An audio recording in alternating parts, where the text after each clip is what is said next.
আজকে সকালে ঘুম থেকে উঠলাম যে আমাদের সিলেট বিভাগে নাকি প্রচুর বন্যা, রেল লাইন পানির তলে এরকম দেখলাম অনেকেই অনেক ভিডিও আপলোড করছে।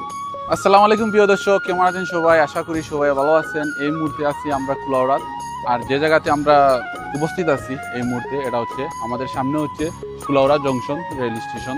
তো গাইস, আজকের ভিডিওটি বানানোর মেন উদ্দেশ্য হচ্ছে আজকে সকালে ঘুম থেকে উঠলাম যে আমাদের সিলেট বিভাগে নাকি প্রচুর বন্যা, রেল লাইন পানির তলে এরকম দেখলাম অনেকেই অনেক ভিডিও আপলোড করছে। তো আমরা এই মুহূর্তে আছি আমাদের এই পাশটা দেখাও ভাই, এই পাশটা এই পাশ দেখতে পাচ্ছেন। আমরা আমরা বর্তমানে আছি আলালপুর, আর আমাদের ডাইন পাশে হচ্ছে জয়ভাষা। তো এই ভিডিওটি বানানোর মেন উদ্দেশ্য হচ্ছে আজকে সকালবেলা একটা ভিডিও দেখলাম যে আমাদের সিলেট বিভাগে নাকি অনেক বন্যা। এটা অবশ্যই ঠিক। আজকে দীর্ঘ 2 দিন ধরে পানি অনেক বেড়ে গেছে, পানি অনেক কমে গেছিল।